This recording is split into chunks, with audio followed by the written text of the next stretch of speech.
Vamos con el programa y ya vamos a dar la bienvenida a nuestro segundo entrevistado. Se trata del doctor David Rosero, el consejero del Consejo de Participación Ciudadana y Control Social. Estimado David, muy buenos días, bienvenido acá a Wambra Medio Digital Comunitario. Muy buenos días, un saludo cordial. Muchas gracias por esta oportunidad. Bueno, la primera pregunta que de cajón un poco surge es, ¿cómo sucedió la designación del señor González como superintendente de bancos, pero sin embargo a la fecha todavía no es posesionado? En el mes de abril del 2022, el presidente de la República envió el oficio con los 3 postulantes de la terna, con sus números de cédula y los documentos habilitantes al Consejo de Participación Ciudadana.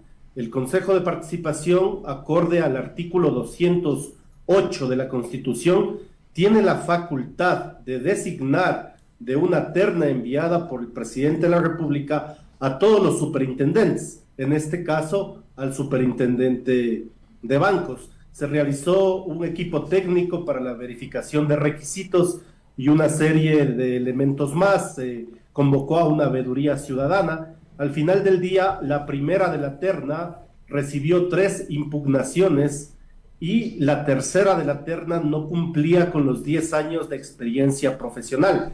La única persona de la terna que cumplía los requisitos fue el segundo de la terna, el magíster Raúl Carrión González. Por eso, luego se procedió a la designación con 4 votos a favor, 2 votos en abstención y 1 voto en contra del presidente del organismo. Luego de eso, se envió a la Asamblea Nacional para la respectiva posesión. Ese, digamos, en breves rasgos fue lo que sucedió. Lamentablemente y de forma grave, una jueza cuestionada de San Borondón por una serie de fallos polémicos frenó la posesión de esta autoridad en la Asamblea Nacional. En el plan de trabajo del magíster Raúl González Carrión se señalaba el análisis de la pertinencia o no de la venta del Banco del Pacífico, del tema de la reducción de las tasas de interés bancaria y otros temas más.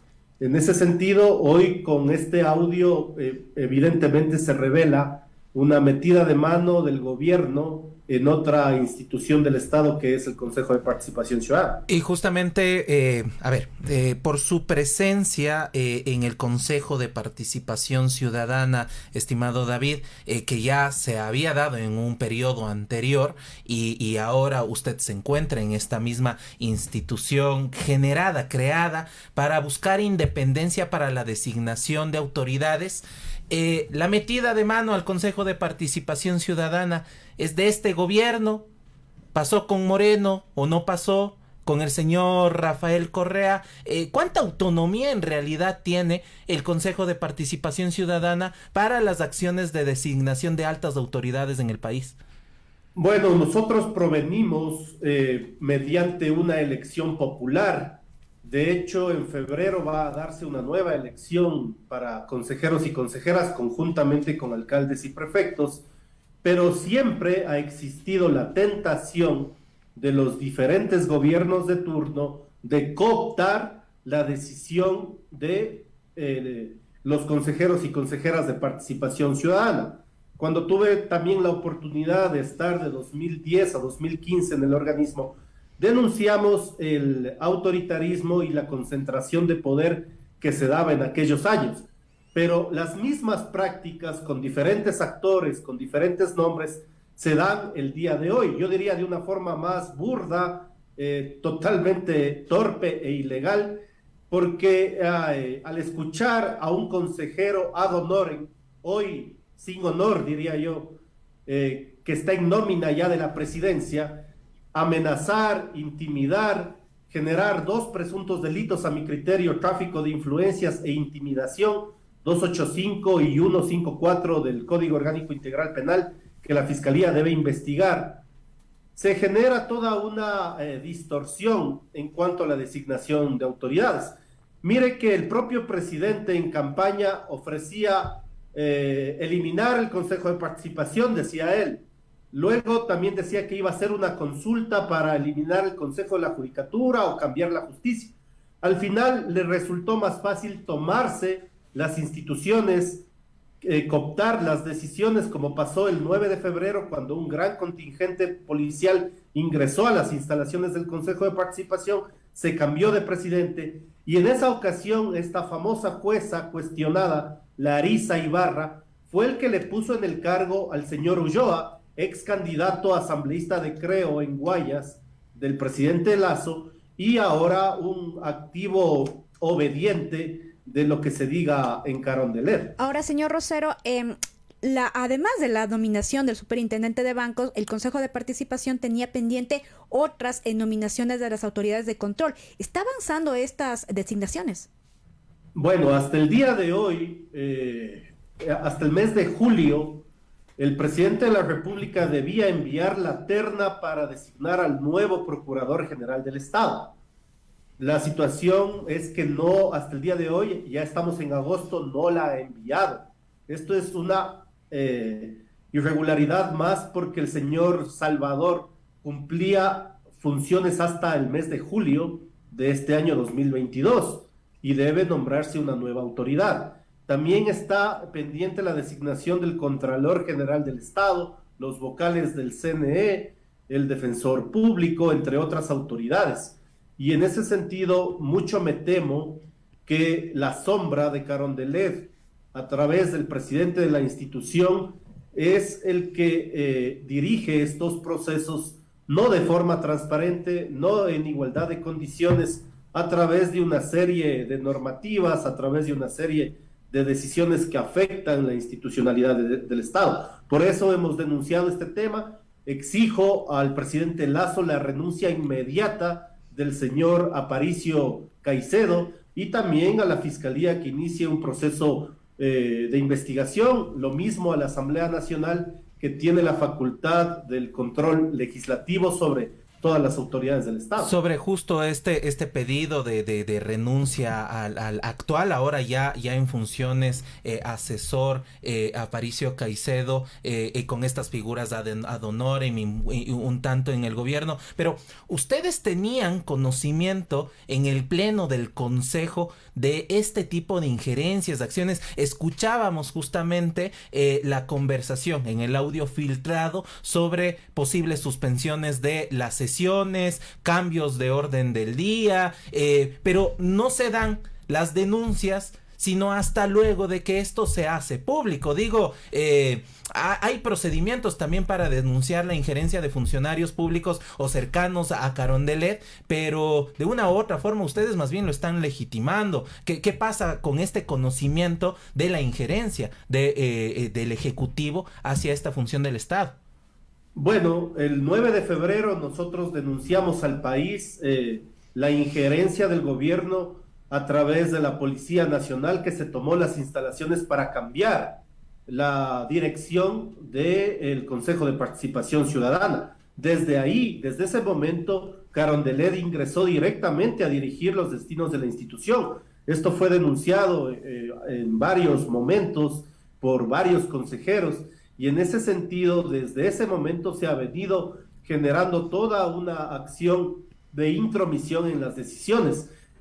Grandes medios de comunicación en ese momento evidentemente no se daba una cobertura a esta información o era medianamente conocido, y luego ha venido generándose reformas a reglamentos, ingreso de personal vinculado a diferentes ministerios al interior del Consejo de Participación y visitas de ministros recurrentes justo en el momento donde se trataban designaciones de autoridades. Todo esto ha venido siendo denunciado personalmente a través de esta consejería y otros compañeros consejeros, y producto de eso está pendiente el juicio político en la Asamblea Nacional, luego de que este juicio de los vocales de la Judicatura, que también ha generado toda una situación de audios de actos de presunta corrupción, se debe conocer este proceso en la Asamblea Nacional. Es decir, nosotros hemos venido señalando este tema desde hace algún tiempo atrás, pero lo que se ha dado en esta semana rebasa ya toda la situación de de indignación porque estamos frente al Montesinos ecuatoriano que intimida, que amenaza, que dice qué es lo que se debe o no hacer en el Consejo de Participación. Y la prueba del tráfico de influencias está que en la sesión del 15 de julio del 2022, donde se iba a tratar el asunto de la superintendencia de bancos, de forma sorprendente, a pesar de existir quórum, 4 de 7 consejeros presentes, el presidente del organismo decide suspender la reunión. Eso es público, está grabado en el canal de YouTube de la institución y eso evidencia porque el audio de Teleamazonas es del día 16 y ustedes recuerdan que en ese audio se dice que se garantizaba la suspensión de la reunión de la superintendencia de bancos. Claro, y no hay que irnos tan lejos a Perú, hemos tenido figuras como Patiño o Romo mismo en el último gobierno de Lenín Moreno. Finalmente, estimado David, el país, digamos, no alcanza todavía a entender la magnitud de lo que ha significado esta intromisión en la justicia, pero además parece que ser que la designación de las entidades de control como que no importa tanto en la vida diaria, pero ¿por qué digamos, debería alarmarnos que a esta hora tengamos autoridades, digamos, que no sean oficiales en las entidades de control? Sí, es una pregunta bastante pertinente y personalmente hemos combatido el autoritarismo y la prepotencia de los distintos gobiernos, lo hemos denunciado. Mire, ¿qué es lo de fondo y qué es lo que le interesa al ciudadano de a pie, al trabajador, al emprendedor, a las organizaciones del tejido social del Ecuador? Resulta que el superintendente de bancos, nada más y nada menos, ingresa a la Junta de Regulación Monetaria y Financiera, donde se definen las famosas tasas de interés de los créditos y los préstamos del sistema financiero público y privado. Es decir, el superintendente de bancos es clave para que pueda luchar en favor de los usuarios y señalar que en un país dolarizado como el Ecuador no pueden existir tasas draconianas de interés de la banca privada, por ejemplo. El superintendente de bancos tiene mucho que ver en el análisis de la pertinencia del tema del Banco del Pacífico. Hay una desesperación desde Carondelet por querer vender ese banco y en ese sentido otros sectores sociales han señalado que lo mejor sería que un banco público sea la plataforma financiera del pueblo, que a través de esta institución se den créditos a bajas tasas de interés y mejoramiento de las condiciones de vida. Uno de los detonantes del paro nacional fue precisamente que los ecuatorianos ahogados en las deudas en el sistema financiero y que las tasas de interés por sobre una serie de situaciones, no solo de la pandemia y otras cosas, son de carácter usureras. Entonces, el control de la superintendencia de bancos debería estar en manos de un banquero o en manos de una persona que mínimamente o democráticamente responda a los usuarios o los clientes del sistema financiero. Esto es el debate de fondo, lo que tal vez no se dice en otros medios de comunicación, y por esa situación en Carondelet han entrado en una desesperación por querer cooptar esta institución para ponerla al servicio de la banca y específicamente del negocio familiar del presidente de la República. Para cerrar, usted nombraba que en las siguientes elecciones seccionales se establecerán las candidaturas para elección popular justamente de nuevos consejeros y consejeras, pero aparentemente llegue quien llegue a esta institución, no tendrá finalmente en el conjunto de integrantes del consejo peso político para tomar estas decisiones. Solo quizá la autoridad de presidente o presidenta del consejo. ¿Qué pasa con estas posibles reformas o cambios que se puedan dar a la institucionalidad del Consejo de Participación Ciudadana y Control Social que permita operar de mejor manera, de una manera más democrática y transparente?